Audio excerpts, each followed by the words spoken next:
Kamusta po kayo? Bago po ang lahat, first things first.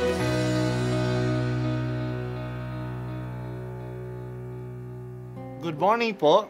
Sinisimulan po natin ngayon ang first things first. At dito po, tinatalakay natin sa unang bahagi ng umaga natin ay ang first readings na binabasa po sa banal na misa. Ito pong tinatalakay natin kasi madalas po kasi marami na tayong alam tungkol sa gospel readings. Pero konti po ang nagsasalita sa first readings. Pero ang first readings, bahagi din po yan ng Biblia, ng banal na kasulatan. Kaya susubaybayan po natin ang mga first readings, basahin po natin at kuminsan kailangan ng basahin ng 2 o 3 beses bago maintindihan kasi hindi po tayo familiar sa mga istorya at sa mga kaisipan na tinatalakay dito. Ang pagbasa mula sa aklat ni Propeta Isaias. Sa araw na iyon, sa lahi ni Jesse ay lilitaw ang isang hari tulad ng supling mula sa isang tuod. Mananahan sa kanya ang espiritu ng poon. Bibigyan siya ng katalinuhan at pagkaunawa, ng kaalaman at kapangyarihan, ng karunungan at takot sa Panginoon. Kagalakan niya ang tumalima sa poon. Hindi siya hahatol ayon sa nakikita o batay sa narinig sa iba. Bibigyan niya ng katarungan ang mga dukha. Ipagtatanggol ang karapatan ng mga kawawa. Ang salita niya ay parang tungkod na ipapalo sa malulupit. Ang hatol niya ay kamatayan sa masasama. Katarungan at katapatan ang paiiralin niya sa kanyang pamamahala. Maninirahan ang asong gubat sa piling ng kordero. Matutulog ang leopardo sa tabi ng batang kambing. Magsasama ang guya at ang batang leon, at ang mag-aalaga sa kanila'y batang paslit. Ang baka at ang oso'y magkasamang manginginain. Ang mga anak nila'y magkakatabing matutulog. Kakain ng damo ang leon na animoy toro. Maglalaro ang batang pasusuhin sa tabi ng lungga ng ahas. Hindi maaano ang bata kahit laruin ang ulupong. Walang mananakit o mamiminsala sa nasasaklaw ng banal na bundok, sapagkat kung paanong puno ng tubig ang karagatan, laganap sa buong lupain ang pagkakilala sa Panginoon. Sa araw na iyon, isisilang ang hari mula sa lahi ni Jesse, ang magiging palatandaan para sa mga bansa. Ang bayay tutungo sa banal na lungsod upang parangalan siya, at magiging maningning ang kanyang luklukan. Ang salita ng Diyos. Salamat sa Diyos. Ang pag-asa natin ngayon ay napakayaman. Ito ay naglalarawan ng mga inaasahan ng mga Hudyo at mga inaasahan din natin. Noong panahon ni Propeta Isaias, ang mga hari ng Israel ay malayong malayo sa standard ni Haring David, ang ideal king nila.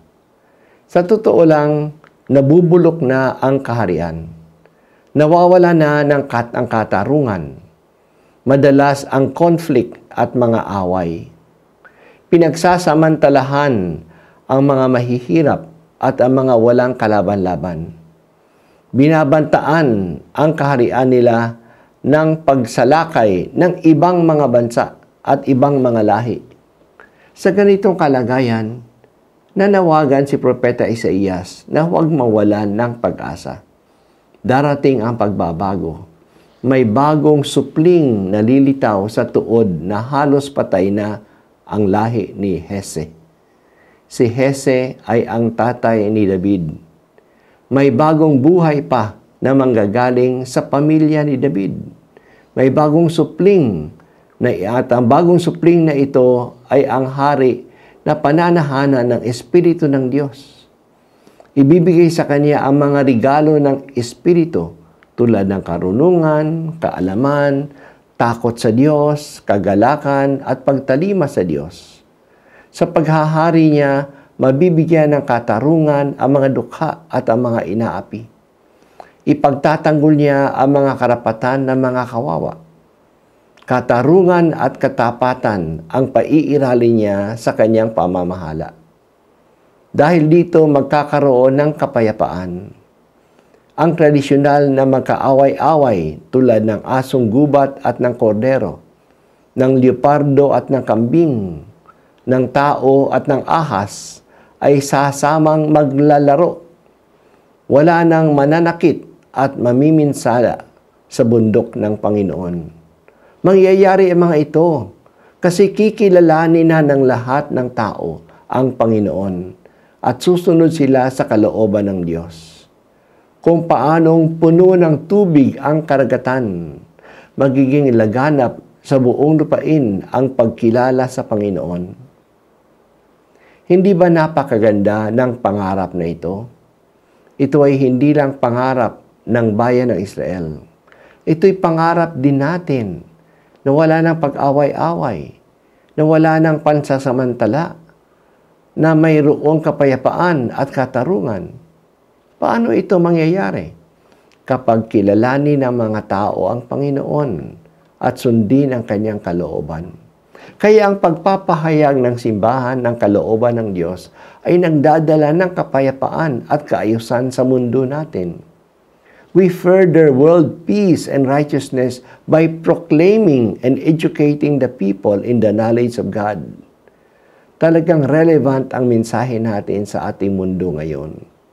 Ang kasamaan na nararanasan ng marami sa mundo ay hindi dahil sa kulang ang pagkain o ang pera sa mundo. Sapat ang mga ito para sa lahat. At sobra pa nga kung maayos lang ito na binabahagi sa lahat. Ang dahilan ng kasalatan ay ang kasakiman ng tao, ang kulang na pagtitiwala sa kapwa-tao, ang pagsasamantala sa iba. Ibig sabihin nito na ang malaking pagkukulang ay ang pagkilala sa Diyos na manlilikha at sa kanyang pag-ibig sa atin na binigay niya sa pamamagitan ni Jesus, ang isang hari na lupitaw na galing sa supling ni Hese. Pahariin natin si Jesus at mararanasan natin ang kaayusan sa ating mundo. Tanungin natin ang ating sarili. Do we dream the dreams of God for the world? Hinahayaan ba natin na gabayan tayo ng pangarap ng Diyos para sa ating buhay at sa ating mundo? Dapat din nating tandaan na relevant ang ating mensahe para sa ikabubuti ng mundo. Ang pagkilala sa Diyos ay kailangan ng mundo natin upang ito'y hindi mapahamak. Bigyan po ninyo kami, Panginoon, ng katatagan na palaging ipahayag ang iyong kaharian sa mundo. Maghari ka sa amin, O Diyos, upang magkaroon kami ng kapayapaan.